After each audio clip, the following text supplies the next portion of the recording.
Hello दोस्तों, आइए आज हम लोग यूपीएसआई के प्रीवियस ईयर के सेट को सॉल्व करते हैं, जिसमें पहला सवाल आपके सामने है। पहला सवाल, एक स्कूल के मैकेनिकल विभाग के A1, A2 और B1 अनुभाग में, यानी कि एक मैकेनिकल विभाग है जिसमें कि सेक्शन दिया हुआ है A1, A2 और B1। A1 में छात्रों की संख्या दिया है 72, A2 में दिया है 96 और B1 में दिया है 144। प्रत्येक कक्षा में छात्रों की संख्या बहुत ज़्यादा होने के कारण प्रधानाचार्य कमरों की संख्या बढ़ाना चाहते हैं। कमरों की कितनी न्यूनतम संख्या आवश्यक होगी यदि हर कमरे में बैठे हुए छात्रों की संख्या समान हो और प्रत्येक कमरे में केवल एक ही अनुभाग के छात्र होने चाहिए। ध्यान समझिएगा, कह रहा है कमरों की संख्या ऐसी होनी चाहिए जिसमें कि एक कक्षा में एक ही अनुभाग का हो और सभी संख्या बराबर हो। तो इसका मतलब ये हुआ कि एक ऐसा नंबर हमसे जानना चाहता है जो नंबर इस संख्याओं को पूरा डिवाइड कर दे। और मौसा का यही नियम होता है कि मौसा एक ऐसा नंबर होता है जो दी हुई संख्याओं को पूरा विभाजित कर देता है और सबसे बड़ी संख्या होती है। तो न्यूनतम कक्षा चाहिए तो संख्या को अधिक से अधिक करना पड़ेगा। तो इसके लिए हम क्या कर देंगे, इसका एचसीएफ निकाल देंगे। तो एचसीएफ के लिए पहले इन दोनों का अंतर देख लीजिएगा। अंतर देखेंगे तो आ जाएगा 24 और इनका देखेंगे तो आएगा आपका 48।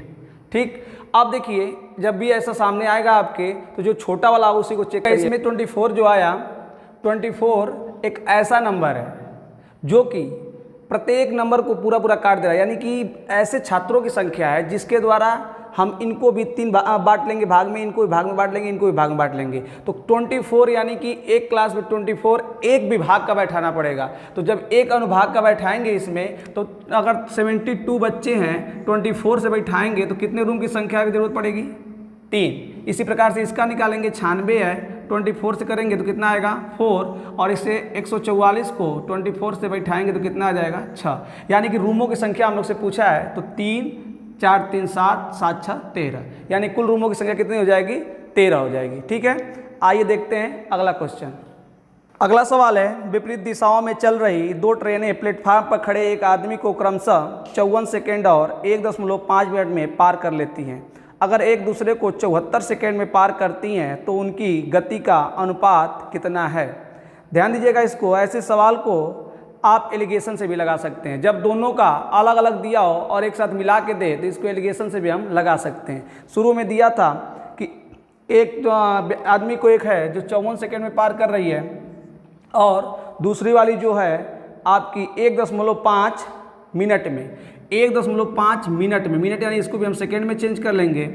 जब दोनों एक दूसरे को आपस में 74 सेकेंड में पार कर रही है, 74 से एलिगेशन लगा देंगे इसमें आप। तो आपका ये देखिए इंटू करें तो 90 आएगा और इससे जब माइनस करेंगे तो आपका ये 20 आ जाएगा और इसको माइनस करेंगे 60 आएगा। कैंसिल करेंगे तो 4 और 5 इनका क्या आ जाएगा? रेशियो। और आपसे इसमें पूछा है कि उनकी गति का अनुपात क्या होगा, तो 4:5 इसका आंसर हो जाएगा। आइए अगला क्वेश्चन देखते हैं। हम लोग ये जो सवाल लगा रहे हैं ये प्रीवियस ईयर है, तो जिसकी वजह से हम तुरंत इसको बताते आगे बढ़ रहे हैं। तीसरा सवाल है, यदि 10 नलियों का लागत मूल्य 5 नलियों के विक्रय मूल्य के बराबर है तो इस लेन देन में लाभ प्रतिशत ज्ञात कीजिए। तो 10 नलिकाओं का, 10 मान लीजिए नलिका चाहे कोई सामान लीजिए, 10 नलिका का जो लागत मूल्य मतलब क्रय मूल्य 5 के एसपी के बराबर है। ठीक, तो यहाँ पे सीपी और एसपी का रेशियो हम निकाल सकते हैं। आपका आ जाएगा 1:2, यानी कोई वस्तु 2 रुपये में बेची जा रही है और 1 रुपये में खरीदी गई है। और जहाँ कोई वस्तु 2 गुने में बेची जाती है 100% वहाँ लाभ होता है, यानी कि पूरा का पूरा लाभ हो जाएगा। जैसे 1 रुपया लाभ हुआ 1 पर हुआ तो 100% निकालेंगे, 100% का, यानी दुगुना, जहाँ भी दुगुना वस्तु दाम पे कोई वस्तु बेची जाएगी तो वहाँ 100% का लाभ होता है। ठीक है, आइए अगला क्वेश्चन देखते हैं। अगला क्वेश्चन है आपका 44.897 गुणे 45.0086 गुणे 101.111। ठीक है, ऐसे सवाल को थोड़ा ध्यान देंगे हम ऑप्शन से। ऑप्शन आपके सामने है।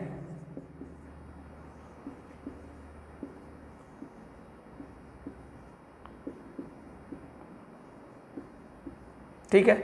अब देखिए ऐसे जो गुणा करने लगेंगे डायरेक्ट तो बहुत ज़्यादा लेंदी होगा, टाइम भी ज़्यादा लगेगा, और हम ऑप्शन भी देख रहे हैं कि ऑप्शन भी बहुत दूर दूर दिए हैं। तो अगर एक रूप से इसको हम मानना चाहें कि देख रहे हैं 44.897 दिया, लगभग 45 की ओर जा रहा है, तो इसको हम मान ले रहे हैं लगभग 45। ठीक, ये देखिए ये 45 के बाद 0.0 दिया है, तो ये मतलब कि 45 कम करके इसको मान ले रहे हैं, 45 हो जाएगा, और इसको 101 मान ले रहे हैं। जब इसका गुणा आप करेंगे तो आपका आ जाएगा 20-25 गुणे 101। जब 101 का गुणा करेंगे आप तो 20-25 पे 00 हो जाएगा, और इसमें 2025 ऐड हो जाएगा। ऐड करेंगे तो 4-20-0। अब हम देख रहे हैं कि इसको हमने थोड़ा सा अधिक किया था, इसको थोड़ा कम किया था, यानी कि ज़्यादा का अंतर हमने किया नहीं था, तो बहुत थोड़े का अंतर किया था। तो इसके अगल बगल में जो आपको ऑप्शन दिखेगा उसको हम टिक कर सकते हैं। तो 20-45-25 आया है, 20-43-00 दिया है, यही आंसर हमारा सही हो जाएगा। और इंटू करके आप चेक कर लेंगे तब भी आपका आंसर वही आएगा। ठीक है, आइए देखते हैं अगला क्वेश्चन। आइए अगला सवाल देखते हैं। अगला सवाल में बोला है कि ए बी समानांतर सी डी है, तो क्यू पी आर का मान ज्ञात कीजिए। क्यू पी आर नाम इसका नामांकित कर लेते हैं। ये ए दिया है, ये बी दिया है, ये सी दिया है, ये डी दिया है, ये पी है, और ये क्यू है, ये आर है। यानी कि हमसे यही मान जानना चाहता है। ध्यान समझिएगा, जब इस मान के बारे में बात कर रहा है तो सबसे पहले हमारे दिमाग में आएगा कि इस ट्रेंगल के बारे में हम सोचें, त्रिभुज के बारे में।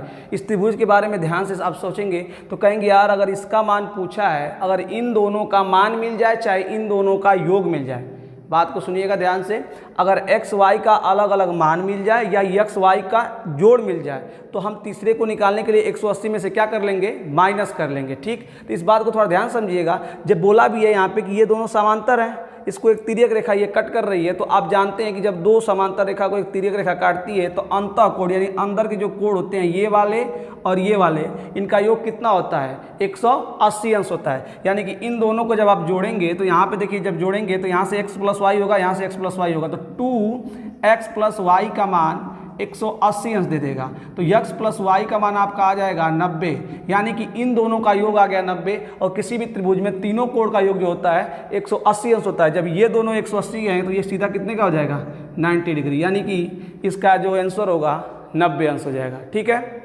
आइए देखते हैं अगला क्वेश्चन।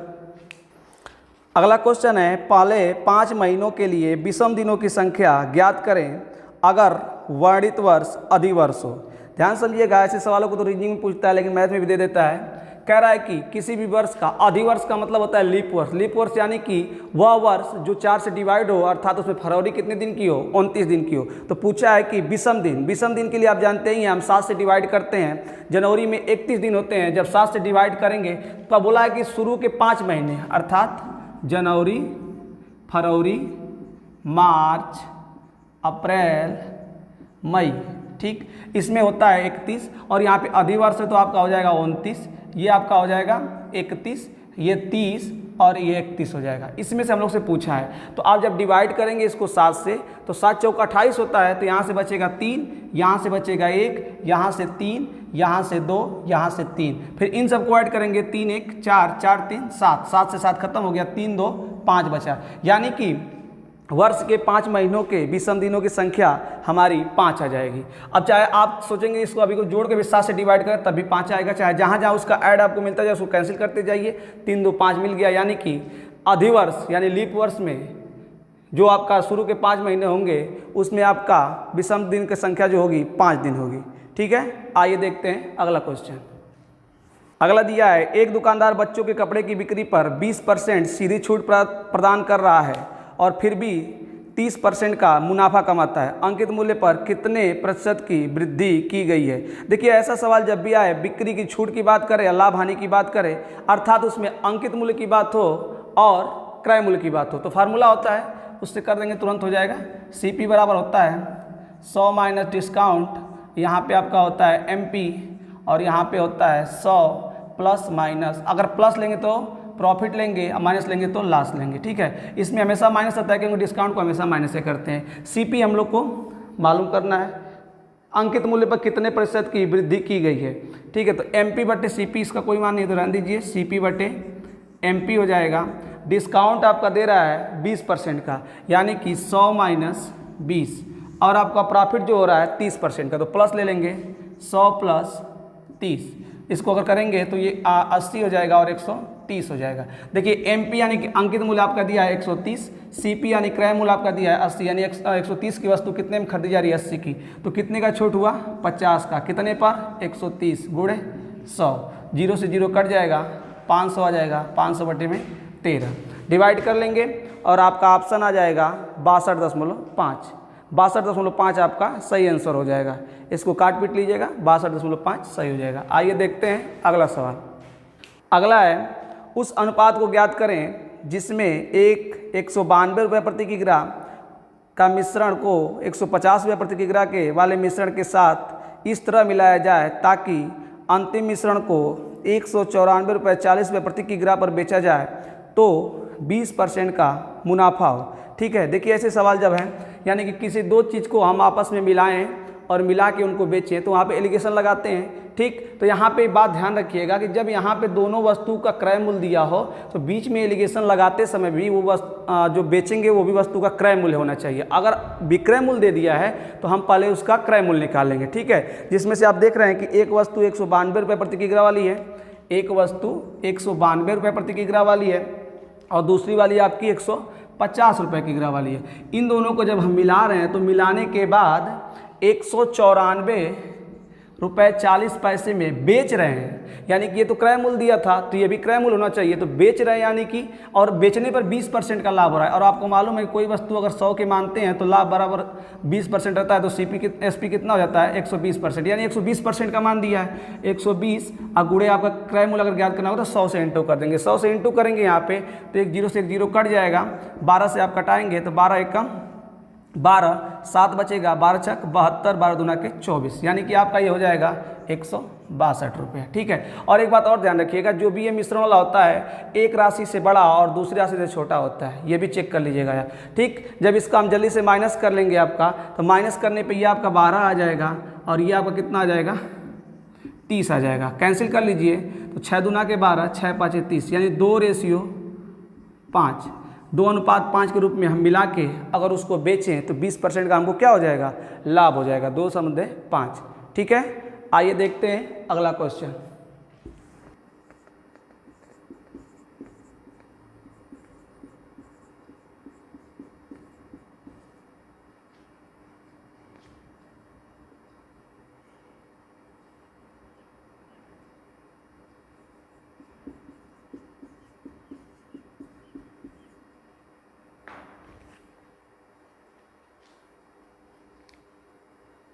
देखिए अगला सवाल है, माध्यिका पूछा है तो इसमें पहले हम काउंट करेंगे 1 2 3 4 5 6 7 8 9 10 11 12 13 14, 14 अर्थात n बराबर टोटल संख्या 14 दिया है जो कि क्या है सम है। तो देखिए इसमें दो ही नंबर आ सकता है, या तो सम या तो विषम।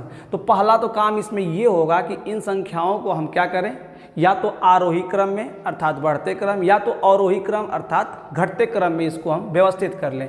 उसके बाद आगे का कार्यक्रम करेंगे। इसमें n बराबर 14 सम दिया है और n बराबर अगर मान लीजिए कोई संख्या विषम आ जाए तो क्या होगा। तो देखिएगा जब n बराबर 14 यानी सम दिया रहेगा तो इसका होता है n/2वें पद का मान प्लस n/2 प्लस 1वें पद का मान अब पूरा के बटे में 2। ये नियम कब लगाएंगे, जब सम दिया हो। जब विषम दिया रहेगा तो n + 1/2वें पद का मान लगाएंगे और इसे सॉल्व कर लेंगे। विषम के लिए आपका ये रहेगा और ये आपका सम के लिए रहेगा।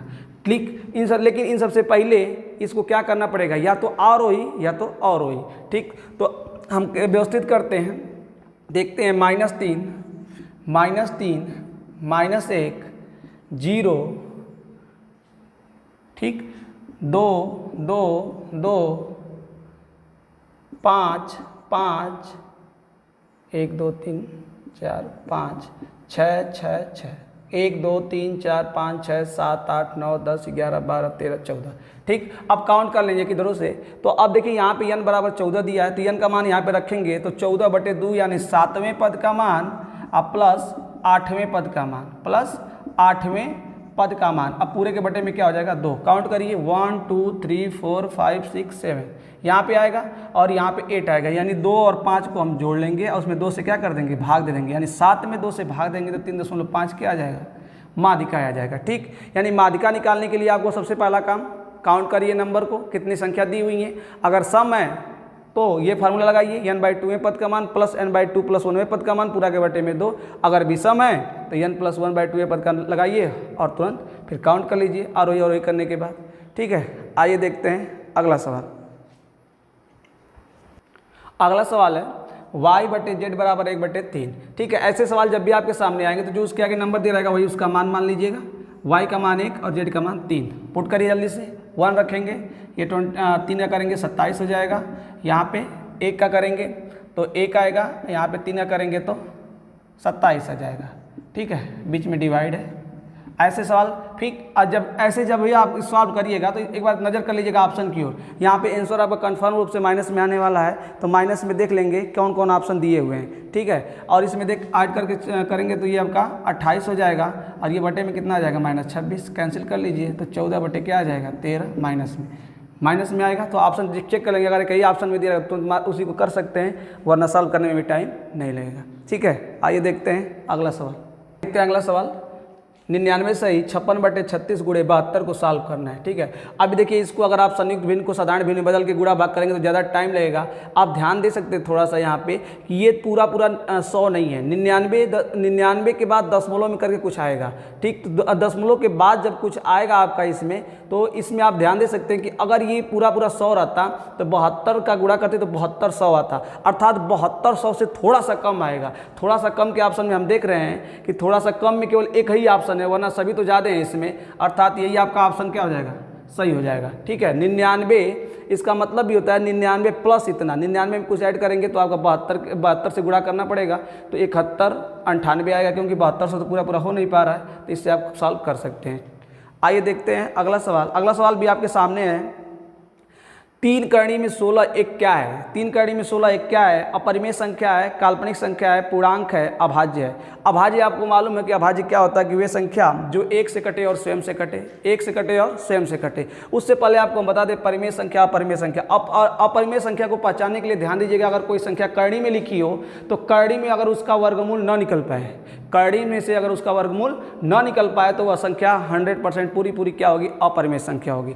या कोई संख्या बिना करणी के हो और दशमलव के बाद, ठीक है, अनावर्ती मतलब दोहरा नहीं रही हो अपनी को, अब बार बार अलग संख्या करके और लास्ट तक जा रही हो, उसका अशांत हो, शांत ना हो, मतलब कभी कटबे ना करे।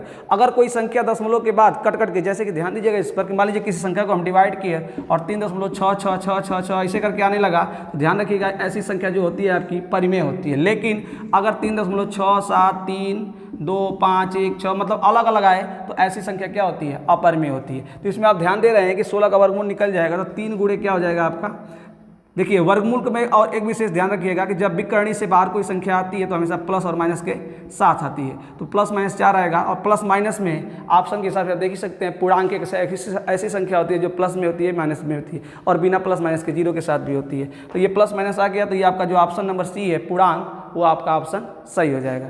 ठीक है, आइए देखते हैं अगला सवाल देखिएगा, बहुत बढ़िया सवाल है। राधा और रानी एक 800 मीटर लंबी वृत्ताकार पगडंडी पर 8 मीटर प्रति सेकेंड और 2 मीटर प्रति सेकेंड की प्रारंभिक गति से एक ही बिंदु से एक साथ शुरू करके विपरीत दिशा में दौड़ी। यानी कि एक आप वृत्ताकार पथ है, अर्थात वृत्त की परिधि दिया हुआ है आपका 800 मीटर, इसी पे दौड़ना शुरू करती हैं एक ही बिंदु से।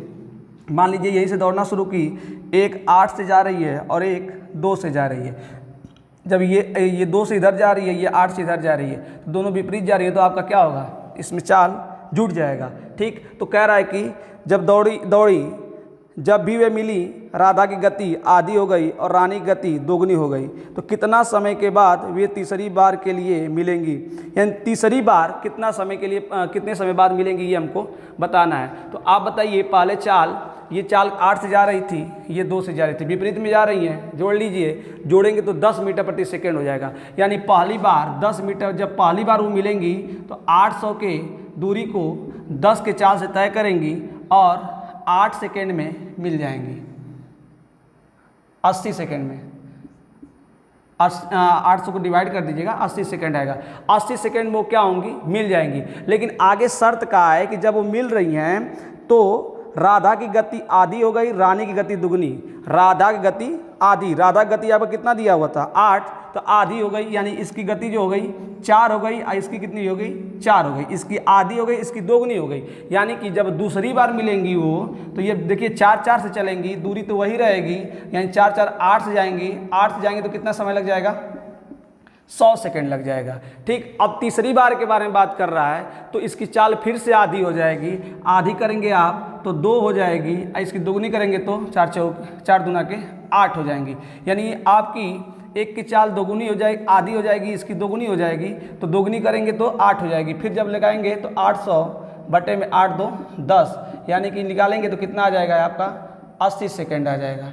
ठीक है, तो और आप ऑप्शन देख सकते हैं, पहली बार जब मिली 80 सेकेंड लगा, दूसरी बार जब मिली 100 सेकेंड लगा, तीसरी बार मिली तो फिर 80 सेकेंड लगा। तो पक्का रहा कि तीसरी बार जब मिलेंगी तो टोटल कितना समय हो जाएगा, तो तीनों को ऐड कर देंगे, 80 80 160 और 100 जोड़ देंगे तो कितना आ जाएगा 260। फिर से इसको समझ लीजिएगा, इसमें सवाल वो कह रहा है कि ये जब जब मिलती जा रही है, इनके चाल में क्या हो रहा है परिवर्तन। शुरू में जब ये चली हैं तो एक की चाल 8 मीटर प्रति सेकंड थी, दूसरी की 2 मीटर प्रति सेकंड थी। जब ये चलना शुरू की तो पहले हम निकालेंगे पहली बार में ये मिलेंगी कब। तो अब देख रहे हैं टोटल दूरी 800 है, और 8 और 2 से जाएंगी तो 10 हो जाएगा, 10 की चाल से, यानी 80 सेकेंड बाद ये क्या हो जाएंगी, मिल जाएंगी। जब मिल रही है तो एक की चाल दुगुनी हो जा रही है, दूसरे की चाल आधी हो जा रही है, तो ये दुगुनी हो जाती है 4 हो जाएगी, और ये आधी होगी तो 4 हो जाएगी। यानी अब दोनों 4 4 की जा रही हैं, तो 4 4 से जाएंगे तो 4 4 कितना होगा 8, चाल जुड़ जाएगी क्योंकि विपरीत में जा रही है ना, तो जुड़ जाएगी तो 8 से भाग देंगे तो कितना आ जाएगा 100 सेकेंड आएगा। दूरी वही रहेगी क्योंकि वृत्ताकार पथ वही है। तीसरी बार फिर जब मिलेंगी वो, तो इसकी जो चाल थी आधी फिर होगी तो 2 हो जाएगी, इसकी दोगुनी होगी, कितनी हो जाएगी 8 हो जाएगी। तो अब कितना लगेगा 8 2 10, तो 80 सेकेंड, टोटल कितना समय हो गया 260 सेकेंड। ठीक है, आइए देखते हैं अगला सवाल। अगला सवाल आपके सामने है, एक कंपनी में जो एक हफ्ते में 6 दिन काम कराती थी, लगातार 2 हफ्ते श्रमिकों को भुगतान की गई कुल राशि 3000 रुपये और 3060 रुपये थे। अर्थात एक कंपनी है जो सप्ताह में 7 दिन होते हैं लेकिन वो 6 दिन काम करा रही है, और लगातार 2 सप्ताह का दिया हुआ है। पहले सप्ताह में वो 3000 रुपये का भुगतान करती है और अगले वाले में 3060 रुपये का भुगतान करती है।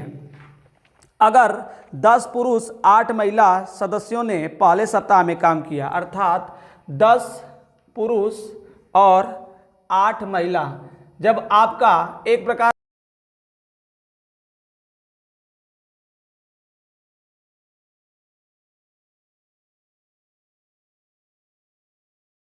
काम किए हैं, 10 आदमी हैं और 8 औरत हैं, लेकिन दूसरे हफ्ते की बात किया जाए तो 12 पुरुष और 6 महिला हैं। 12 पुरुष अर्थात 12m प्लस 6 महिला हैं। अब इसको हम सॉल्व करेंगे, और एक महिला और एक पुरुष का पूछा है इसमें, और 6 दिन काम करें, ध्यान रखिएगा। तो ये क्षमता है आपका, क्षमता में हम दिन से क्या कर देंगे गुणा, इसमें भी 6 से गुणा कर देंगे क्योंकि 6 दिन का पूछा है। एक हफ्ता में 6 दिन काम कर रहे हैं, तो इसको सॉल्व करेंगे, 6 से काट देंगे इसको, तो 6 से काटने पर आपका 500 आ जाएगा। फिर इसमें से 2 कॉमन लेंगे, 2 कॉमन लेंगे तो आपका आ जाएगा 5m प्लस 4w, 2 से कटा देंगे तो आपका 250 आ जाएगा। इसी तरह इसको सॉल्व कर लेंगे, इसमें से 6 कॉमन हो जाएगा तो 2m प्लस w बचेगा, बराबर आपका ये 510 हो जाएगा।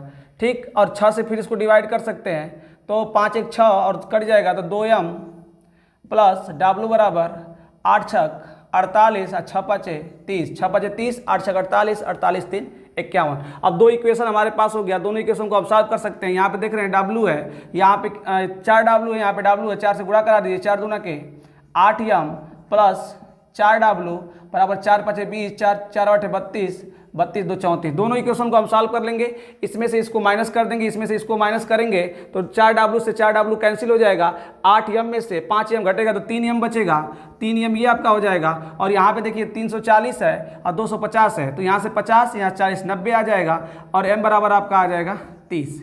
यानी कि एक पुरुष पूछा है कि एक पुरुष और एक महिला का बताइए, तो एक पुरुष का आपका हो जाएगा 30 रुपया, और यम का मान यहाँ पे पुट कर देंगे, तो यम का मान पुट करेंगे तो ये 60 हो जाएगा, 60 को इसमें से माइनस कर देंगे तो डब्लू बराबर आपका आ जाएगा 25। यानी कि एक पुरुष का 30 रुपया हो जाएगा और एक महिला का 25 रुपया हो जाएगा। सवाल को फिर से समझिएगा, जब भी हमको सवाल में कोई टोटल कार्य के बारे में बात करेगा तो टोटल कार्य क्या होता है,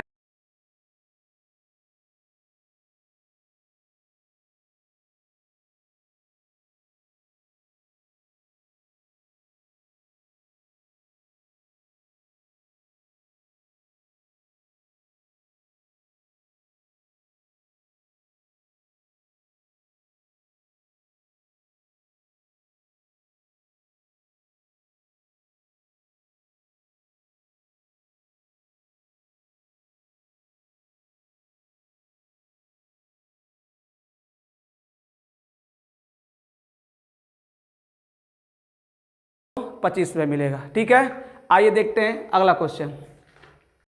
अगला सवाल है, मान लें पी क्यू आर विशिष्ट पूर्णांक है, आर एक धनात्मक सम पूर्णांक है जबकि पी और क्यू धनात्मक विषम पूर्णांक है, तो इसमें से बताना है कौन सत्य नहीं है। आर जो है आपका धनात्मक सम पूर्णांक है, सम पूर्णांक अर्थात आर बराबर हम मान सकते हैं 2, आर बराबर हम मान सकते हैं 2, और पी और जो क्यू है ये धनात्मक है लेकिन विषम पूर्णांक है, इसको मान ले रहे हैं 1 और इसको मान ले रहे हैं 3। अब देखिए इसी मान को पुट करके जल्दी जल्दी हम अपना चेक कर लेंगे कौन सा ऑप्शन सही है और कौन सा ऑप्शन गलत है। पुट करिए जल्दी जल्दी। p माइनस आर करेंगे, p माइनस आर करेंगे, -1 आएगा, -1 में 3 का गुणा करेंगे तो -3 आएगा, जो क्या है आपका विषम है, तो ये सत्य हो जाएगा। दूसरा कह रहा है p माइनस आर का स्क्वायर, p माइनस आर का स्क्वायर -1 करेंगे और -1 का वर्ग 1 ही आएगा, -1 का वर्ग 1 आएगा, जबकि 1 क्या है विषम संख्या, यहाँ पे कह रहा है सम है, अर्थात ये वाला आपका क्या है गलत है। हम लोग से यही पूछा था कि इसमें से कौन सा ऑप्शन गलत है, तो ये वाला ऑप्शन गलत हो जाएगा। आगे चेक कर लीजिए, क्यू स्क्वायर करेंगे यानी 3 तरीके 9 होगा, पी में से आर घटाएंगे, पी में से आर घटाएंगे माइनस, तो -9 आएगा, तो ये विषम होगा।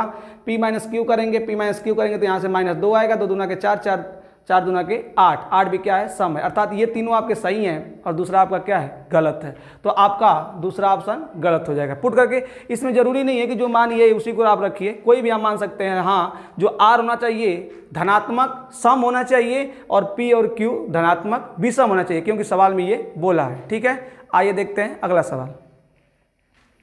अगला सवाल पूछ रहा है कि जो ऑप्शन दिए हुए हैं इसमें से कौन 5/8 से अधिक है और 6/7 से कम है, अर्थात इससे बड़ा है और इससे छोटा है। चेक कर लीजिए जल्दी जल्दी से। 5/8 और 1/3 हम लिख रहे हैं, लेकिन आप डायरेक्ट यहीं से चेक कर सकते हैं। चेक करेंगे तो 5 तिहाई 15, 5 तिहाई 15, यानी ये वाला बड़ा हो गया, जबकि बड़ा ये वाला होना चाहिए, तो ये नहीं होगा। इस तरह इसको चेक करेंगे तो 5 5 25, 8 तरीके 24, जब यहाँ पे लिख के भी हम आपको दिखा दे रहे हैं 5 5 25, यानी ये बड़ा हो गया, जबकि हमसे पूछ रहा है कि इससे अधिक होना चाहिए, तो ये तो कम हो गया। 1/3 चेक किए हैं, तो चेक करने का तरीका यही होता है कि गुणा करिए, गुणा करने पे क्या आ रहा है, तो ये 5 तिहाई 15 आ रहा था, ये 8 कम 8, तो कौन बड़ा, 8 की 15, 15 बड़ा, अर्थात 5/8 बड़ा, तो 5/8 बड़ा हो गया, तो ये भी अधिक कैसे हो जाएगा, तो ये भी नहीं हो सकता है और ये भी नहीं हो सकता है। इसको चेक करेंगे तो 7 5 35, 8 चौके 32, अर्थात इसमें भी ये आपका क्या आ गया छोटा आ गया, तो ये भी नहीं होगा। जब 3 ऑप्शन कट गए तो चौथा आपका तुरंत सही हो जाएगा। और चेक भी कर लीजिए, 7 5 35, 8 5 40, अर्थात बस हमको इतना चेक करना है कि इससे कौन बड़ा है। अगर इससे बड़ा आपको पता चल जाए तो फिर चेक करिएगा इससे कौन छोटा है, लेकिन इसमें सब तो छोटे थे, यही आपका एक ऑप्शन है जो इससे क्या है बड़ा है, तो ऑप्शन नंबर डी हमारा सही हो जाएगा, जो कि 5/8 से अधिक है। अधिक का तरीका आप जानते ही हैं, तिरक करके कर सकते हैं, तो 5/7 जो होगा 5/8 से बड़ा हो जाएगा। ठीक है, आइए अगला क्वेश्चन देखते हैं। अगला क्वेश्चन है, अगर 3125 यानी 3125 रुपये को 3125 रुपये को 4% वार्षिक दर से, यानी दर दिया है आपका, ये पी दिया था, दर दिया है आपका 4% और समय दिया है, समय यानी कि टी आपका दिया हुआ है 2/1/2 ईयर वर्ष। तो कह रहा है कि ब्याज की गणना कीजिए, अगर ब्याज की गणना कीजिए अगर वार्षिक रूप से दे हो। ठीक है, तो ब्याज हमको निकालना है इसमें, तो अगर देखिए यहाँ पे समय दिया हुआ है तो आप ध्यान दीजिए, पहले कुछ दर निकाल लीजिएगा 2 वर्ष का और 1/2 का बताना है, तो आप ध्यान रखेंगे कि जो 4% का होता है, 4% का मतलब होता है 1/25, यानी कि जो 2 वर्ष, जब ये 2 वर्ष के जब लिए रहेगा दर तो 4% के हिसाब से रहेगा, तो हमारी राशि जो होगी 25 से कितना हो जाएगी 26 और 25 से कितना हो जाएगी 26। लेकिन जब आधे वर्ष की बात करेंगे तो ये दर जो 4% एक वर्ष के लिए है और यहाँ पे 1/2 है, तो एक वर्ष के लिए कितना हो जाएगा 2%। 2% का मतलब होता है 1/50, यानी कोई राशि 50 से कितनी हो जाएगी 51। बस इसी को सॉल्व कर लीजिए, सॉल्व करके अपना ब्याज हम निकाल सकते हैं। 25 से हम कितना हो जाएगा 625 गुणे 50, इसका गुणा कर लेंगे तो 6 के 36, 36 हासिल लगा 3, 6 दूना के 12, 12 दूना के 24, 24 और 3,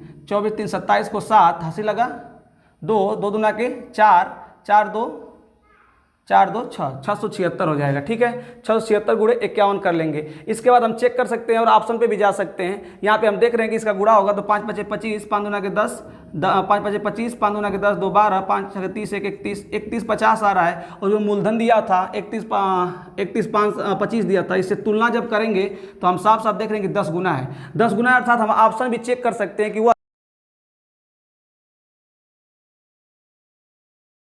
देखिए ध्यान से 1 0 तो इससे आएगा और यहाँ पे 6 1 कम 6 हो, 6 एकम 6, यानी कि जिसके अंत में ये चीज़ लिखा होगा वही हमारा ऑप्शन सही होगा। तो ऑप्शन पे हम देखेंगे थोड़ा सा, तो पहला ऑप्शन के लास्ट में 80 पैसा है, एक में 20 है, एक में 60 है और एक में 40, जो 60 पैसा वाला होगा हमारा ऑप्शन सही हो जाएगा। पूरा चेक करने की ज़रूरत नहीं है। अगर आप पूरा हल करना चाहते हैं तो इसका इसमें गुणा कर लीजिए, इसका इसमें गुणा कर लीजिए, एक रेशियो का मान निकालिए, इसमें से इसको घटाइए, घटाने पर जो आपका आएगा ऑप्शन से आपके सामने तुरंत लग जाएगा इसमें कि जिसके अंत में 6 दिखाई दे रहा है वही हमारा आंसर हो जाएगा। ठीक है, और आपको इसको करना होगा तो आराम से कर सकते हैं कापी पे गुणा भाग, लेकिन परीक्षा में इतना टाइम नहीं है, हम तुरंत इसको सॉल्व करेंगे और आगे बढ़ेंगे। फिर से समझिएगा, इसमें 4% आपका वार्षिक ब्याज दिया था, यानी कि कोई भी राशि है तो हमको एक साल में ब्याज कितना मिलेगा, 100 पे 4 मिलेगा, अर्थात इसको फ्रैक्शन बदलेंगे तो 1/25, तो 2 वर्ष के लिए तो यही रहेगा 25 से 26, 25 से 26। लेकिन जब लास्ट में हाफ है यानी कि आधा साल है, पूरा साल के लिए 4%, तो आधा साल के लिए 2%, 2% का मतलब 1/50, 50 से 51 गुणा कर लेंगे इसका, तो गुणा करने पे आएगा 625 × 50, ठीक, 26 × 26 × 51 कर लेंगे। अब इतना करने के बाद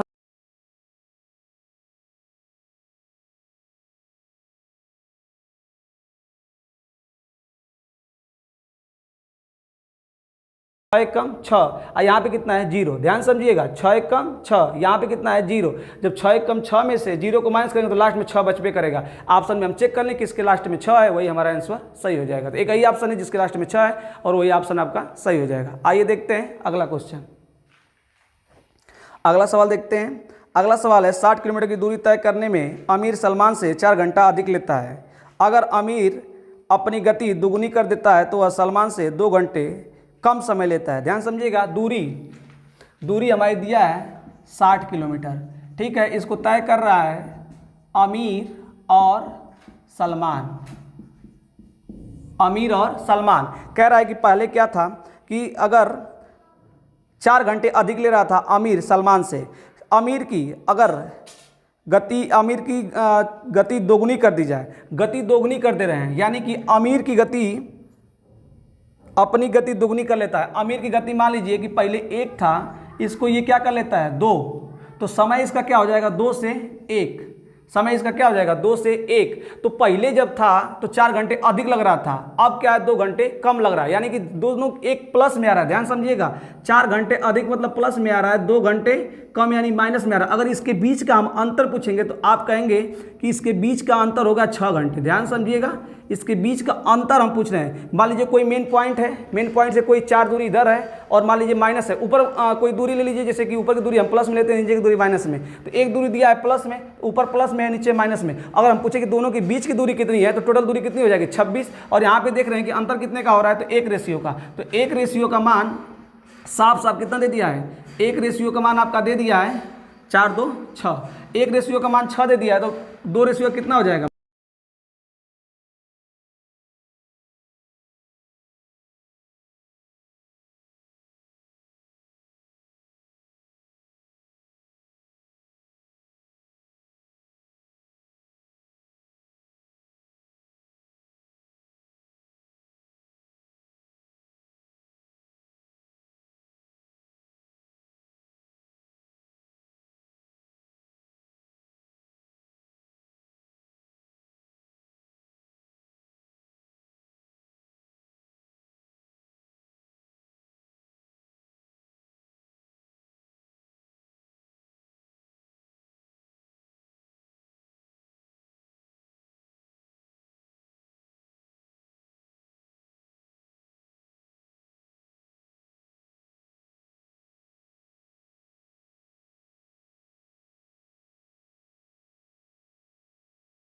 था हमसे पढ़ने के लिए।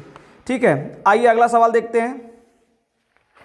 अगला सवाल है, किस अनुपात में 8 रुपये 30 पैसे के प्रति किलोग्राम गेहूं को 9 रुपये 80 पैसे के प्रति किलोग्राम गेहूं के साथ मिलाया जाए ताकि मिश्रण की कीमत 9 रुपये प्रति किलोग्राम होगा। ये एलिगेशन का सवाल है, साफ देख रहे हैं। तो 8 रुपये 30 पैसे दिया था, 9 रुपये 80 पैसे दिया था, मिला के बेचने के लिए कह रहा है 9 पर, एलिगेशन तुरंत लगा दीजिए, लगा के आप घटा लेंगे और जो आपका अनुपात आएगा वही आंसर हो जाएगा साफ। इसमें से घटाएंगे तो साफ दिख रहा है 0.70 आएगा, और इसमें से घटाएंगे तो 0.80 आएगा। 10 से 10 लो खत्म, 10 0 से 0 8 = 7 आपका क्या हो जाएगा आंसर हो जाएगा। 8 = 7 के अनुपात में ये क्या करेगा, दोनों को मिला के 9 रुपये के हिसाब से उसको बेच देगा। ठीक है, आइए देखते हैं अगला सवाल। अगला सवाल है, निम्नलिखित में 4 उम्मीदवार हैं ए, बी, सी और डी, जिनके प्राप्तांक और अंक दिए हुए हैं, पूर्णांक के साथ साथ अंक भी दिया हुआ है, और पूछ रहा है कि किसके अंकों का प्रतिशत सर्वोच्च से दूसरे पायदान पर है, यानी सबसे अधिक नहीं दूसरे नंबर पे है। तो परसेंटेज हम निकालेंगे तुरंत। तो इसको आप क्या करेंगे, 420 बटे में 560 गुणे 100 करेंगे तो 1 0 से 1 0 कट जाएगा, 7 से कटाएंगे 7 8 56, 7 छक 42, 2 से कटाएंगे 3 बार में, 2 से कटाएंगे 4 बार में, 4 से कटाएंगे 25 बार में, 25 तियाँ 75, ये कितना आ गया, 75% आ गया। ये देखेंगे आप तो 560 बटे में 720 गुणे 100, ठीक, 0 से 0 कटेगा, 8 9 72, 8 7 56, यानी कि यहाँ पे आप देख रहे हैं कि ये आपका 7 रहेगा, इससे भाग देंगे तो आपका आएगा 11 सही 1 बटे 9, यानी 77 कुछ आएगा, ये आपका 77 कुछ आएगा। इसको चेक करेंगे तो आपका आएगा 415, ये आपका था ए का, ये था बी का, ये है सी का, 415 बटे 500 गुणे 100 करेंगे, 0 से 0 कटेगा, आपका जाएगा 803, यानी कि 5 से भाग देंगे तो 5 तिहाई 15, 8 पर जाएगा, फिर दशमलव आएगा 3 आ जाएगा, 80 आपका 3 आने लगेगा। ठीक है, और इसका देखेंगे तो 485 गुणे 100 बटे में 650, ठीक, 0 से 0 कटा लेंगे, यहाँ पे 5 से कटाएंगे 13 बार में, 5 से कटाएंगे 2 बार में।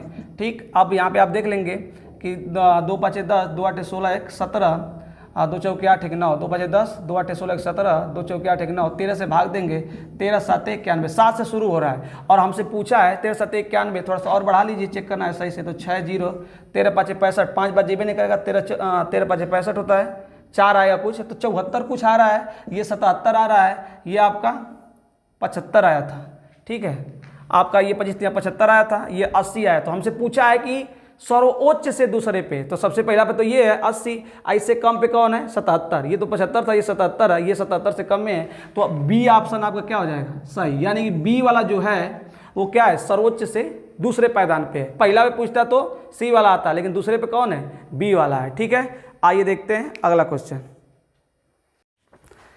अगला सवाल है, चीथू ने एक घर के निर्माण के लिए 49 मीटर गुणे 46 मीटर माप का आयताकार भूखंड खरीदा, यानी कि एक भूखंड खरीदा, जमीन खरीदा, जिसकी लंबाई दिया हुआ है 49, चौड़ाई दिया हुआ है 46। ठीक, पहले कदम के रूप में उसने 7 मीटर अर्धव्यास, अर्धव्यास का मतलब होता है त्रिज्या, आधा, व्यास का आधा यानी 7 मीटर, ऊंचाई दे दिया है 40, गहराई दिया है, गहराई का मतलब ऊंचाई ले लेंगे, एच का मान, गहराई हम लिख दे रहे हैं यहाँ पे, गहराई 40 मीटर दिया है। इसी के अंदर एक कुआं खोद रहा है, ध्यान समझिएगा सवाल को, अच्छा सवाल है। इसको एक जमीन लिया हुआ है 49 गुणे 46 मीटर में, इसी के अंदर कुआं खोद रहा है, तो कुआं खोदेगा तो कुछ इस प्रकार से खोदेगा, इसी के अंदर खोदेगा, तो खोद के इसमें से मिट्टी निकाल रहा है, खोद के मिट्टी इसमें से निकाल के बगल में क्या कर रहा है, फैला रहा है। तो जो बगल वाली आयतन है बनेगा, क्योंकि ये आपका जो आयत है, आयत में अगर ऊंचाई से गुणा करते हैं तो आयतन निकलता है। तो ये जब लंबाई और चौड़ाई आपका दिया हुआ है, तो लंबाई चौड़ाई में जब मिट्टी को हम पाटने लगेंगे तो क्या बनने लगेगा, घनाभ बनेगा, यानी कि एक प्रकार से ऊपर से लंबाई चौड़ाई और ऊंचाई भी आने लगेगी। तो ऊंचाई को हम मान लेंगे यच। तो ये बताइए कि इसमें से जो मिट्टी खोद के हम निकाल के इधर फैलाएंगे तो इधर का जो आयतन होगा और मिट्टी का जो आयतन होगा, दोनों आपस में क्या होगा, बराबर। फिर से समझिएगा, ये कुआं है, कुआं के मिट्टी जो निकालेंगे, मिट्टी का जो आयतन होगा, इसको निकाल के इधर और इधर हम फैलाएंगे चारों तरफ। फैलाने के बाद इधर जो इसका मिट्टी का जो आयतन होगा, बाहरवां जब फैलाएंगे तो उसके आयतन की क्या होगा, बराबर होगा। अर्थात हम लिख सकते हैं सवाल में कि 49 गुणे 46, 49 गुणे 46, 49 गुणे 46, ध्यान समझिएगा, 49 गुणे 46, और इसका क्षेत्रफल, ये पूरे का क्षेत्रफल हो गया, इसमें से इसका क्षेत्रफल हम निकाल देंगे, क्योंकि ये तो इसमें पटाने का काम तो ये मिट्टी वाला, ये वाला हिस्सा करेगा, ये वाला हिस्सा करेगा नहीं। तो 49 गुणे 46 माइनस पाई आर स्क्वायर बराबर पाई आर, इसको या मान लीजिए कि आपका क्षेत्रफल आ जाएगा। फिर समझिएगा इसको थोड़ा, ये मिट्टी का जो आपका कुआं का क्षेत्रफल है, ये वाला तो मिट्टी पटाएगी नहीं, पटाई की मिट्टी किस में पटाएगी, तो ये पूरे भाग में भी नहीं पटाएगी। पूरे भाग में मिट्टी तो हम पाट नहीं पा रहे हैं, पाटेंगे तो ये इस हिस्सा में और इस हिस्सा में, तो ये हिस्सा कैसे निकलेगा, पूरे के क्षेत्रफल में से आज जो वृत्तवा है इसका क्षेत्रफल क्या करेंगे, घटा देंगे। तो इसमें मिट्टी पड़ रही है और इसमें मान रहे हैं कि यह ऊंचाई तक कैपिटल एच मान ले रहे हैं, कैपिटल एच ऊंचाई तक ये क्या हो रही है, उठ रही है। तो ये मिट्टिया जो आई है ये कहाँ से आई है, तो कुएं में से आई है, तो पाई आर स्क्वायर एच कर देंगे और इसको हम सॉल्व करेंगे या सॉल्व करके किसका मान निकालेंगे, एच का मान निकालेंगे, वही हमारा क्या हो जाएगा, आंसर।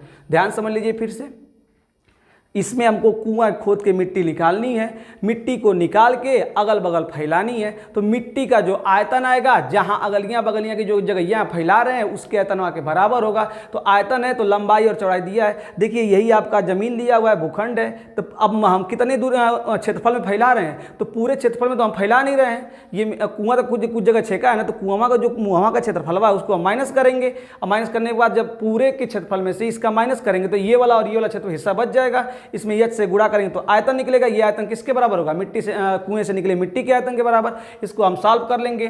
तो 49 में आप 46 का गुणा कर लीजिएगा। 49 में 46 का आप गुणा करेंगे 49 तो आएगा आपका 22 54। इसको आप कर सकते हैं आराम से। पाई आर स्क्वायर निकाल लेंगे वृत्त का क्षेत्रफल, तो वृत्त का क्षेत्रफल पाई आर स्क्वायर से निकाल लेंगे। पाई का मान 22/7 रख लीजिएगा। तो आइए आर का मान कितना, और इसको याद भी आप कर सकते हैं कि जब त्रिज्या आर रहती है तो क्षेत्रफल कितना होता है, 154 होता है। 154 कर लेंगे, यच से आपका क्या करना है, गुणा। इसको हल कर लेंगे, पाई आर स्क्वायर इसको करेंगे तो पाई आर स्क्वायर 154 ये भी आएगा। 154 गुणे ये कितना हो जाएगा आपका 40, 154 गुणे 40। ठीक है, अब इसको आसान तुरंत घटा के आप हल कर सकते हैं। 154 इसमें से माइनस करेंगे तो कितना आएगा यहाँ से आपका 0 0, 2 में से 1 गया 1, 2100 और गुणे यहाँ पे यच बराबर कितना आएगा 154 गुणे 40। इसको आसानी से आप सॉल्व कर सकते हैं। ये कट जाएगा, 7 से कटाएंगे 30 बार में कटेगा, 7 से कटाएंगे 7 दूना के 14, 7 दूना के 14। ठीक, अब इसको आप 2 से कटा सकते हैं, 2 से 15, 2 से 11। यच बराबर क्या आ जाएगा 11/15। ऊंचाई पूछा था कितनी ऊंचाई तक आपका ये पटेगा, तो आप निकाल सकते हैं। यच का मान निकल के आ जाएगा आपका, यच का मान जो भी होगा इसको सॉल्व करके आप निकाल सकते हैं। ठीक, 2100 अच्छा हाँ, यहाँ पे इसको गुणा भी करना है तो 11 चौक 44 हो जाएगा ना, माफ़ करिएगा 11 चौक 44। 44 में 15 से क्या करेंगे भाग करने पे आप देख लेंगे 2 दशमलव कुछ आएगा। 15 3 45 तो होगा नहीं, 2 दशमलव। और देख रहे हैं 45 के लपेट में तो 8 9 के टाइप में कुछ आएगा। तो ऑप्शन जो आपके सामने दिख रहा होगा उसमें टिक मार सकते हैं। हमारे पास ऑप्शन नहीं है तो 2.8 करके आपका हो जाएगा आंसर। ठीक है, फिर से आप समझना चाहेंगे तो वीडियो को फिर से रिपीट करके देख सकते हैं। ये जो छोटी मोटी हमसे गलतियाँ भी हुई हैं उसके लिए माफ़ करिएगा, आपसे भी ये गलतियाँ हो सकती हैं, इसके लिए आप सजग रहिएगा। ठीक है, आइए देखते हैं अगला सवाल। एक छात्रावास में 50 विद्यार्थी हैं। अगर छात्रों की संख्या में 10 की वृद्धि होती है तो रख रखाव का खर्च 40 रुपये प्रतिदिन बढ़ जाता है, जबकि प्रति व्यक्ति औसत रख रखाव खर्च में 4 रुपये की कमी आ जाती है। तो छात्रावास के प्रतिदिन रख रखाव खर्च ज्ञात कीजिए। ध्यान रखिए, अगर मान लें कि छात्रावास के प्रतिदिन का मूल खर्च हम मान लें कि 100 रुपया है, 100 रुपया है। ठीक, सवाल में पहले बोला है कि 50 विद्यार्थी हैं, तो 50 विद्यार्थी हैं। अगर छात्रों की संख्या में 10 की वृद्धि हो जाती है, छात्रों की संख्या में 10 की वृद्धि हो जाती है, तो अगर मान ली छात्रावास जो है, छात्रावास मतलब कि कुल आदमी का मिला के ना, कुल आदमी का मिला के हम कै रुपया खर्च कर रहे हैं, 100 रुपया। कितने बच्चे थे 50, तो आप बताइए एक दिन एक आदमी पर जो खर्च हुआ कितना हुआ, 100/50। फिर से बात को समझिएगा, एक टोटल आदमी थे कितने, तो टोटल आदमी आपके 50 थे, टोटल खर्च कितना था 100 रुपया। अब इसमें कह रहा है कि अगर 10 लोगों की वृद्धि कर दी जाए, यानी आदमी की संख्या कितनी कर दी जाए, 60 रुपये कर दी जाए, तो रख रखाव का खर्च 40 रुपये प्रतिदिन बढ़ जाता है। यानी एक दिन का तो 100 रुपये था, तो अब बढ़ के कितना हो जाएगा, x + 40। अब एक दिन का यहाँ पे निकालना रहेगा तो क्या हो जाएगा, बटे में 60। और ये एक दिन का निकला है और आगे बोल रहा है कि प्रतिदिन में 4 रुपये की कमी आती है, यानी कि इन दोनों का अंतर कितना आ जाएगा, 4 आ जाएगा। ठीक है, इसको हम सॉल्व कर लेंगे और सॉल्व करके अपना x का मान निकाल लेंगे। यही हम लोग से पूछा है रख रखाव के बारे में, तो इसको सॉल्व करके तुरंत हम निकाल सकते हैं। इसको मान लीजिए इसी तरह अगर सॉल्व करना चाहेंगे तो उससे भी हो सकता है, चाहे एलसीएम ले लेंगे तो एलसीएम आपका 300 तुरंत मान लीजिए, 300 मानेंगे तो आपका यहाँ पे कटेगा 6 आएगा, ये 6 से x हो जाएगा, माइनस इसको करेंगे तो 5 आएगा, तो 5x माइनस 5 चौके 20। ठीक, बराबर आपका आ जाएगा ये 4। तुरंत सॉल्व करेंगे इसको तो x आ जाएगा, ये आपका 1200 हो जाएगा। अब 1200 में 200 जुड़ जाएगा तो 1400 हो जाएगा।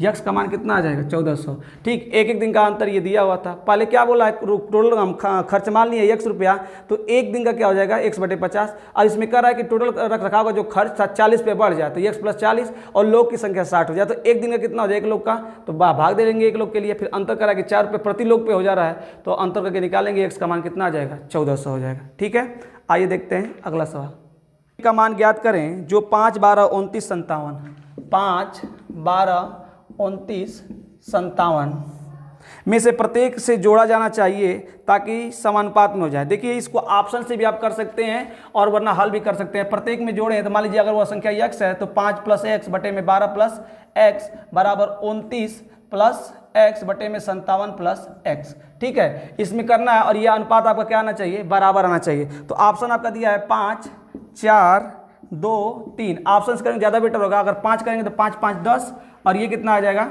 12, 5, 17 यानी कि 10 = 17। इसमें करिए देखिए तो हम देख रहे हैं कि 5 जोड़ेंगे तो कितना आ जाएगा आपका 34 आएगा, ये 5 जोड़ेंगे तो कितना आएगा 62 आएगा। ठीक, घटाने पे कितना आ रहा है 17 यहाँ पे आ रहा है, 17 नहीं आना क्या चाहिए 10, यानी ये तो हो नहीं सकता है।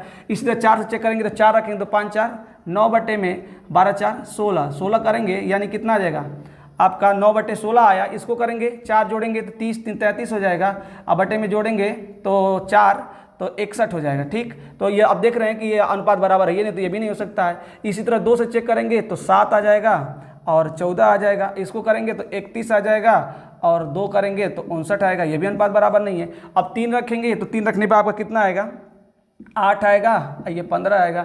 इसमें 3 रखेंगे तो आपका ये 9, 32 हो जाएगा और इसमें 3 रखेंगे तो आपका 60 हो जाएगा। ठीक, अब यहाँ पे आप कटा भी सकते हैं इसको, तो कटा के देखिए 4 से कटाएंगे 8 बार में, 4 से कटाएंगे 15, अनुपात दोनों का क्या है बराबर, यानी कि ऑप्शन 3 यानी जो ऑप्शन 4 है 3 वाला हम लोग का क्या हो जाएगा सही हो जाएगा। हमने से पूछा था कि इन चारों में वह कौन सी संख्या जोड़ी जाए कि ये चारों क्या हो जाए समानुपात में हो जाए, यानी कि इन दोनों का अनुपात और इन दोनों का अनुपात आपस में क्या हो जाए बराबर। तो इसके लिए आप ये नियम लगा सकते हैं। अगर ऑप्शन करेंगे ज़्यादा बेटर होगा, जल्दी चेक कर सकते हैं। इसको सॉल्व भी करना चाहेंगे तो इसका गुणा इसमें करेंगे, इसका गुणा इसमें करेंगे। गुणा करने के बाद जो आपका x का मान आएगा वही आंसर हो जाएगा और इस तरह भी x का मान आपका 3 आएगा। तो ज़्यादा लेंदी होगा, ये द्विघात समीकरण होंगे, कटे पिटेंगे, उसमें ज़्यादा टाइम लगेगा। इससे हम क्या कर सकते हैं तुरंत हल कर सकते हैं। ठीक है दोस्तों, तो इस वीडियो में हम लोग इतने ही सवालों को रखते हैं। फिर इसी प्रकार से नेक्स्ट वीडियो में अन्य एग्जाम में आए हुए किसी प्रीवियस ईयर के क्वेश्चन को लेकर हम लोग मिलेंगे।